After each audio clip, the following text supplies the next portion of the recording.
Welcome back to the channel, everybody. I'm Phil. That's the beautiful Samantha. Hey guys, welcome back to the channel. Stevie Wonder is on the agenda for today. And we're doing what, Sam? Shoo-Be-Doo. No. Shoo-Be-Doo-Be-Doo-Da-Day. Yeah, I was like, how many Shoo-Be-Doos is there in there? Don't worry, I was cheating by looking at the screen here. Interesting title. Yeah, that's for sure. That one you are going to remember. And we can't take credit for arriving at this one here. We got a sponsored request from Bob. Bob has made requests before. Big shout out to Bob. He's been hanging out with us for a long time. He's been a supporter. So thank you so much, Bob. We really do appreciate that support. And Stevie Wonder is somebody that we haven't featured all that much on the channel. We did a really cool one last time around with Willie Nelson. That was pretty wild. That was awesome. And so Stevie Wonder, for me, I was surprised to read, and Sam, I think you were surprised to read, at how young he started his career. Yeah, I was just saying to folks, we were doing a little bit of background on the song, and it was saying that he was basically like a child prodigy star. 11 years old. Yeah, and that this song is from when he was 18 in 1968. And I never realized that he was like commercially successful from such a young age. I kind of just had heard about him as an adult, but I didn't know that he started so young. Yeah, he started obviously in the 60s, as you were saying, and then apparently I think he really started to take off in the 70s, but we haven't gotten into much of that. And some of our subscribers have been saying we need to get into more from the Motown scene, and we've got Bob bringing us to more of the Motown scene. He's from Michigan. Yeah. And so the other thing that's really eye-opening about Stevie Wonder, I would say personally, that the longevity of his career really speaks to his success as a musician, instrumentalist, because we just mentioned he started at 11, and he's still performing. I think he's still performing today, or at least as of a few years ago. Yeah, like more recently performing, right? Yeah, it's crazy. So we're talking about a career that's like 60 plus years, 70 years. That's insane. Yeah. I don't know if there's been a longer career in music than that. Yeah, it's nuts to me. And I think also the thing that I was always so surprised about is just how talented and how creative he was in his music for being blind, right? 100%. Because like that's such a hard thing to overcome. It's just like the icing on top, right? I mean, he's so great at what he does, clearly, because he's been doing it for so long and got the respect of so many. But we need to get into the catalog a little bit more, so we might as well start momentarily, because Sam, you need to tell me, how did this do on the charts? It went to number 9 on the Billboard Hot 100 and number 1 on the R&B charts. I knew I could rely on you. You're Wikipedia for me. Always remember the chart numbers. Yeah, Samapedia, that's the new nickname, guys. All right, let's get into Stevie Wonder with Shoo-Be-Doo-Be-Da, blah, blah. I tried, guys.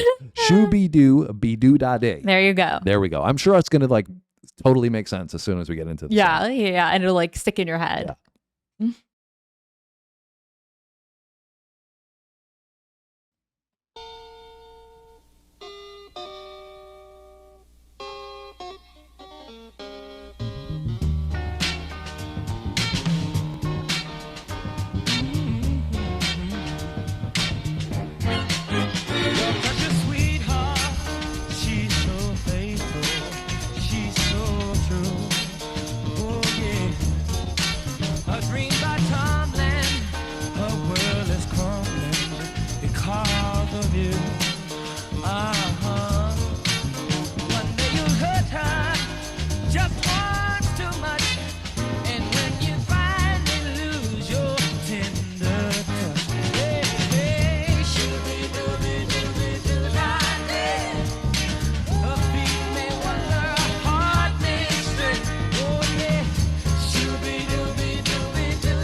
So name definitely sits a little bit better now with the rhythm. Yeah. We got a little drama in this one too, apparently. Yes, storytelling. Yeah. And I think actually we were reading too that the clavinet was used in this one. It was one of the first times that Stevie started to use it and really what he became known for. So that's really, really cool addition to what we talked about. Yep. And, you know, there's so much so much groove to this. I mean, very, very different than obviously a lot of the stuff that we've experienced from the 60s, which is also really cool. But it's interesting because we grew up, listening to hip hop. I've said this before, and this gives me like 90s hip hop vibes immediately. So, obviously, where they got the sound from because they were like, Stevie Wonder, he's nailing well, it did this. go to #1 on the R&B chart, right? Right. And got a lot of funk, I feel like, to it. Maybe that, Motown influence that we're experiencing, which we haven't got a lot of experience Yeah, I on. definitely feel like it has like this soulful rhythm to it. Yeah. Any other thoughts that you wanted to add? I'm enjoying it. I think it's super catchy. And like I said, it has this soulful rhythm. Even his vocal, like I feel like it has this like hearty, soulful kind of vibe to it. So fresh, though. Yeah. And telling story, like, kind of drawing you in with that. But also, sometimes it's like you either get great storytelling and the instrumentation is kind of toned down to put the emphasis on the storytelling, or sometimes you get like a banger in terms of the instrumentation and the vibe of the song, but the lyrics aren't really anything crazy. This, I feel like, has both. All right, let's keep it going. Every single little thing you tore apart. Understand me. And when she tells you she's kinda nasty, never knows I'm gonna be somewhere near. Oh yeah, Shoo-Be-Doo-Be-Doo-Be-Doo-Da-Day. Her feet may wonder, her heart makes sleepy. Shoo-Be-Doo-Be-Doo-Be-Doo-Da-Day.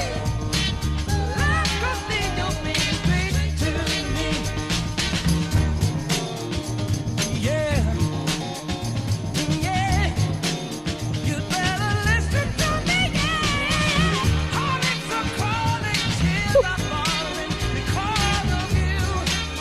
Hey, yeah, and when you go, you know I'm the one to go to rescue. Maybe you didn't know that thing. You're gonna leave her once too many times, and when you come back, that girl's gonna be mine, no blind. Hey, hey, Shoo-Be-Doo-Be-Doo-Be-Doo-Da-Day. Her feet may wonder, her heart may stray, yeah, yeah. Shoo-Be-Doo-Be-Doo-Be-Doo-Da-Day. Let's go send your baby straight to me.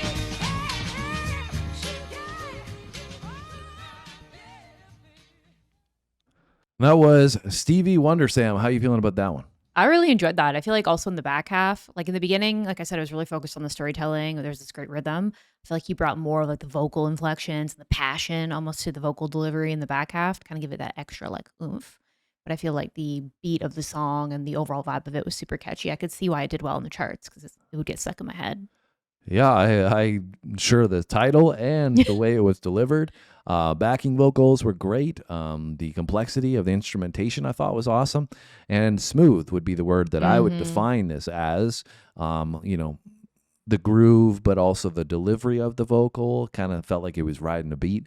And I really enjoyed, getting introduced a little bit more from Stevie, but more importantly, that freshness vibe that we got, kind of going back to the origination of his career. So make sure you give a big shout out to Bob down below in the comment section for getting some Motown. If you're a Motown fan, you got some Motown on the channel. There you go, guys. I think You I'm wish- becoming a Motown fan. Like I feel like I like all the Motown stuff. Like the vibe of it, like I like it. It's like groovy, it's fun. You want to like vibe out to it. All of our subscribers are going to be saying, yeah, we know, Sam. We were waiting. That's why we were waiting for it. So like I said, make sure you give a shout out to Bob. Thanks so much, Bob. Make sure you hit the like button. Make sure you share this with a friend if they love Motown as much as you do.